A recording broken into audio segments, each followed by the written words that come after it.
नमस्कार। BSc part third की physical chemistry के चैप्टर स्पेक्ट्रोस्कोपी में आज हम selection rules for rotational spectra and spectral intensity की स्टडी करेंगे। अर्थात घूर्णन स्पेक्ट्रा के लिए चयन नियम तथा स्पेक्ट्रल तीव्रता का अध्ययन करेंगे। घूर्णन स्पेक्ट्रा के लिए चयन नियम या वर्ण नियम या selection rule for rotational spectra क्या है?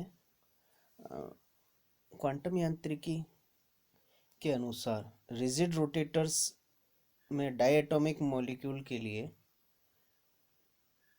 वे रोटेशनल ट्रांजिशन ही पॉसिबल होते हैं जिनके लिए रोटेशन क्वांटम संख्या का मान डेल जे जो है वो ±1 होता है। अर्थात जे जे डबल डैश से जे डैश लेवल में ट्रांजिशन यानी एक जे लेवल से दूसरे जे लेवल में ट्रांजिशन का जो अंतर है वो क्वांटम संख्या का जो अंतर है वो +1 या -1 होना चाहिए। वही ट्रांजिशन अलाउड ट्रांजिशन होते हैं। ठीक है, परंतु अगर हम del J equal to plus लें तो इसका अर्थ है जो रेडिएशन है वो एब्जॉर्प्शन रेडिएशन है। ठीक है, यानी विकिरण का अवशोषण हो रहा है, रेडिएशन का एब्जॉर्प्शन हो रहा है। और अगर डेल जे माइनस है तो रेडिएशन का एमिशन हो रहा है, यानी del J equal to plus है तो रेडिएशन का एब्जॉर्प्शन हो रहा है, और डेल जे माइनस है तो रेडिएशन का एमिशन हो रहा है। लेकिन माइक्रोवेव स्पेक्ट्रोस्कोपी में हम देखते हैं कि हमें केवल एब्जॉर्प्शन स्पेक्ट्रा ही मिलते हैं, अवशोषण स्पेक्ट्रा ही मिलते हैं।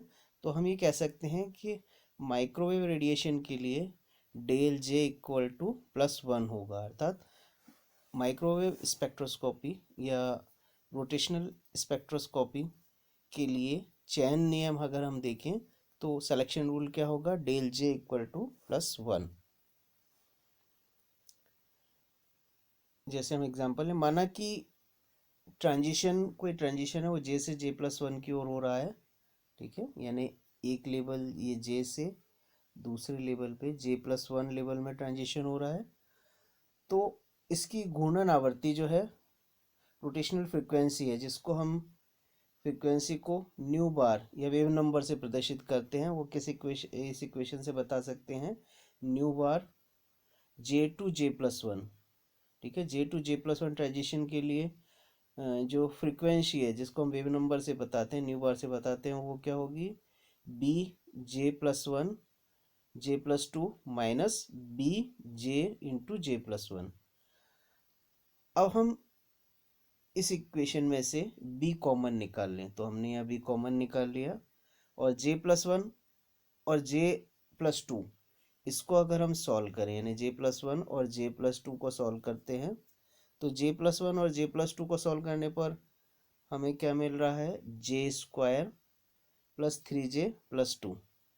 इसी तरह से J × J+1 को हम सॉल्व करें तो हमें मिलेगा J² - J, तो हम क्या कह सकते हैं? -J² - J।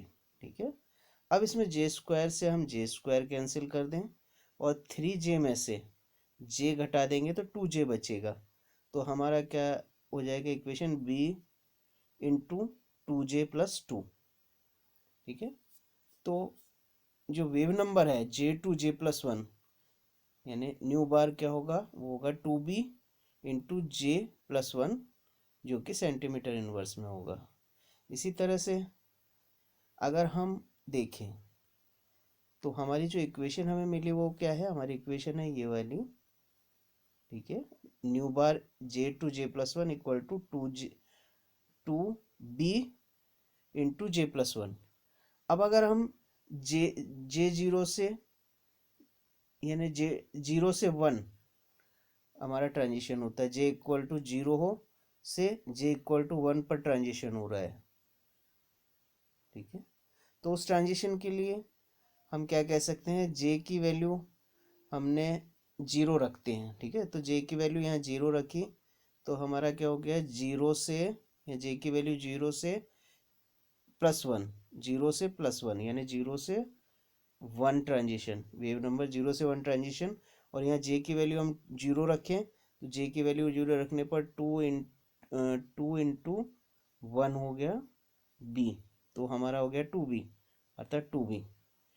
इसी तरह से अगर हम जे जे वन से जे टू ट्रांजिशन हो रहा है, जे वन से जे टू ट्रांजिशन हो रहा है, तो जे वन से जे टू ट्रांजिशन के लिए जे की वैल्यू अगर हम वन रखें तो जे की वैल्यू वन रखने पर यहाँ क्या हो जाएगा, two into one plus one, तो कितना हो गया, two into two four, four B, तो यहाँ हमारा क्या आएगा, फोर बी।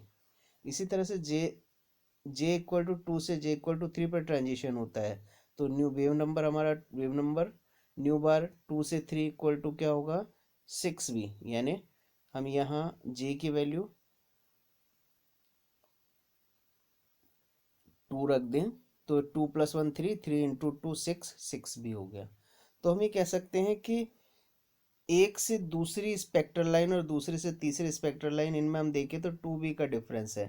तो हम ये कह सकते हैं कि जो प्रत्येक स्पेक्ट्रल लाइन है उनके लिए two B, four B, six B, eight B इस प्रकार की होगी। तो प्रत्येक दो स्पेक्ट्रल लाइनों के मध्य आवर्ती जो फ्रिक्वेंसी का अंतर है, वो फ्रिक्वेंसी का अंतर हमारा क्या होगा, टू बी सेंटीमीटर इनवर्स के बराबर होगा, ठीक है।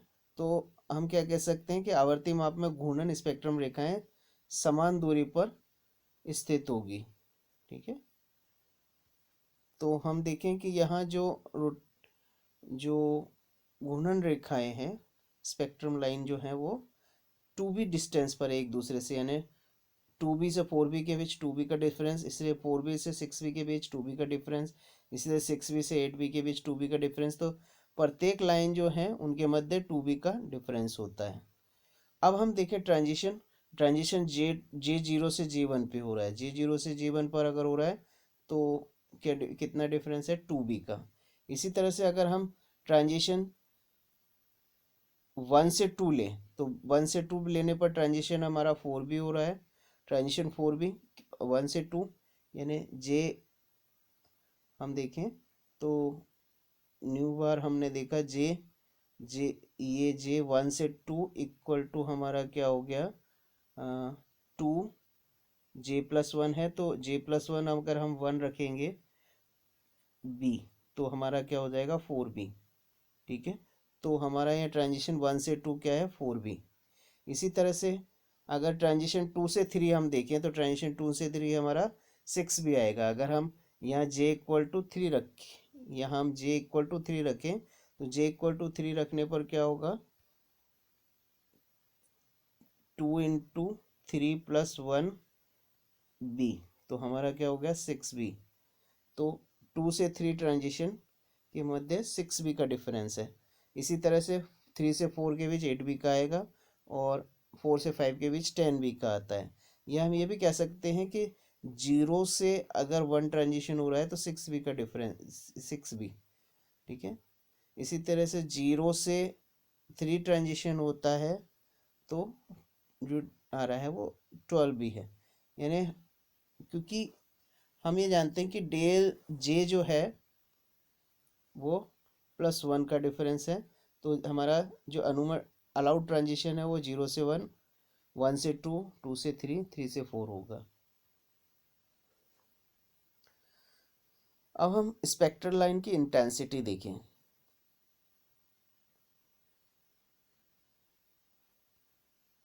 स्पेक्ट्रल लाइन की जो इंटेंसिटी है, तीव्रता है, वो हम किससे ज्ञात कर सकते हैं, न्यू बार जे से जे प्लस वन ट्रांजिशन हो रहा है इक्वल टू क्या होगा, two B bar J plus one से।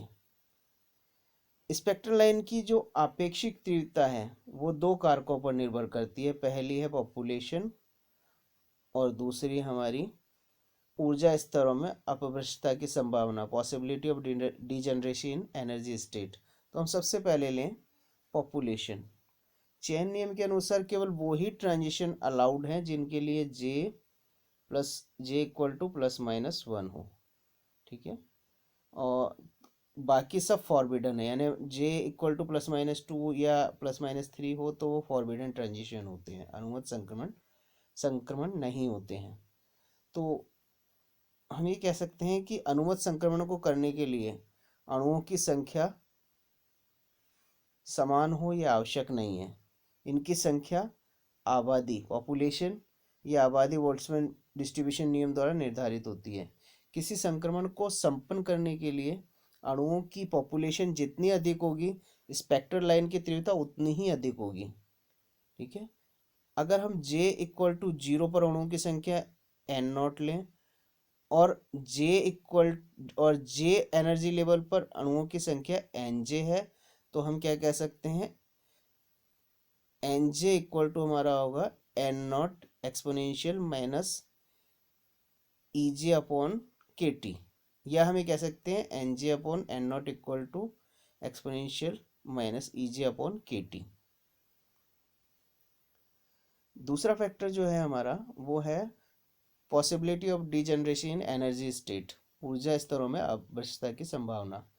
स्पेक्ट्रल लाइनों की तीव्रता को जो दूसरा कारक प्रभावित करता है वो है ऊर्जा अवस्थाओं में अव्यवस्था की संभावना या डीजनरेसी।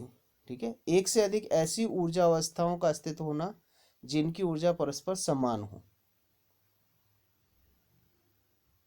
यदि एक डायटोमिक मॉलिक्यूल को ले और उसको हम घूर्णक के रूप में माने, यानी रोटेटर के रूप में माने, तो इसकी जो रोटेशन एनर्जी है, रोटेशन एनर्जी हमारी क्या EJ, और कोणीय संवेग P, ठीक है, उनको हम किस तरह से दर्शा सकते हैं,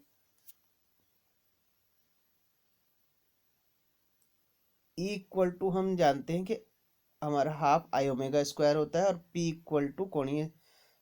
इक्वल टू हमारा होता है I ओमेगा। ठीक है ना, कोणीय संवेग। अब E equal to half omega square को हम किस तरह से लिख सकते हैं, 2E upon I omega square, या हम ये कह सकते हैं I से ही दोनों साइड, लेफ्ट हैंड साइड और राइट हैंड साइड I से मल्टीप्लाई कर दें हम, तो क्या हो जाएगा 2EI equal to I omega whole square. यहाँ हम देखते हैं कि I ओमेगा हमारा क्या है P। ठीक है, तो हम P रख देते हैं, तो 2EI equal to P square, या P इक्वल टू हम कहेंगे 2√2EI। ठीक है, या E को हम EJ भी कह सकते हैं, तो P इक्वल टू क्या होगा √2EJI। अब EJ की वैल्यू जो है, EJ की वैल्यू होती है H square upon 8 pi square I into J+1। ठीक है, तो ये वैल्यू हम इस इक्वेशन में पुट करते हैं, तो हमें क्या मिलेगा, ये वैल्यू मिलेगी P equal to √2H square upon 8 pi square I into J+1 into I से हमारा I कैंसिल हो जाता है, 2 से 8 को हम कैंसिल करें तो 4 आएगा, तो हम क्या कह सकते हैं, H square upon 4 pi square, P equal to हमारा क्या हो जाएगा √H square upon 4 pi square J+1। अब H square upon 4 pi square को हम सॉल्व करें तो ये अंडर हट जाएगा, तो हमारा क्या आएगा P इक्वल टू H अपॉन 2 पाई, यानी ये बाहर आ गए, इंटू √J इंटू J+1। यहाँ H अपॉन 2 पाई कोणीय संवेग की मूल इकाई है। तो हम इन दोनों फैक्टर्स के आधार पर, इन दोनों कारकों के आधार पर कह सकते हैं कि घूर्णन संक्रमण में जो स्पेक्ट्रम रेखाएं बनती हैं उनकी तीव्रताएं समान नहीं होती हैं। स्पेक्ट्रम लाइन की जो तीव्रता है वो इस बात पर निर्भर करती है कि उच्च ऊर्जा स्तर वाले अणुओं का घनत्व या पॉपुलेशन कितना है। स्पेक्ट्रम रेखाओं की तीव्रता अणुओं की सापेक्ष संख्या, जो कि यानी रिलेटिव नंबर्स, जो कि विभिन्न घूर्णन ऊर्जा स्तर में पाए जाते हैं, उन पर निर्भर करती है। इस प्रकार जो पॉपुलेशन है, आबादी या घनत्व है, तो जिस प्रकार आबादी में पहले कमी होती है फिर बढ़ोतरी और वापस कमी होती है, वो किस पर निर्भर करती है? जे पर। तो जे के जिस मान पर तीव्रता अधिकतम होती है उसे जे मैक्स कहा जाता है। ठीक है, तो जे मैक्स इक्वल टू होगा under K T upon 2 BHC minus half. यहाँ K Boltzmann constant, T temperature in kelvin, B हमारा एच अपॉन 8 पाई² IC है, और सी प्रकाश की गति है। यहाँ एच प्लाक स्थिरांक और एच और आई डायटोमिक मॉलिक्यूल के लिए मोमेंट ऑफ इनर्शिया यानी जड़त्व आघूर्ण है। अब अगर हम रिलेटिव इंटेंसिटी और जे के बीच ग्राफ खींचे तो हमें इस तरह से स्पेक्ट्रल लाइनें मिलती हैं। तो इन स्पेक्ट्रल लाइनों के आधार पर हम कह सकते हैं कि पहले जे के सापेक्ष स्पेक्ट्रल लाइन की तीव्रता बढ़ती है, फिर मैक्सिमम होने के बाद पुनः घटती है। तो यानी अगर हम ग्राफ देखें तो वो इस तरह से आएगा। ठीक है, तो जिस जे की वैल्यू पर स्पेक्ट्रल लाइन की तीव्रता सर्वाधिक होती है उसे हम जे मैक्स कहते हैं। तो इसके आधार पर हम कह सकते हैं कि जो स्पेक्ट्रल लाइन की तीव्रता पहले बढ़ती है और अधिकतम होने के बाद फिर घटती है जे के साथ। Thank you.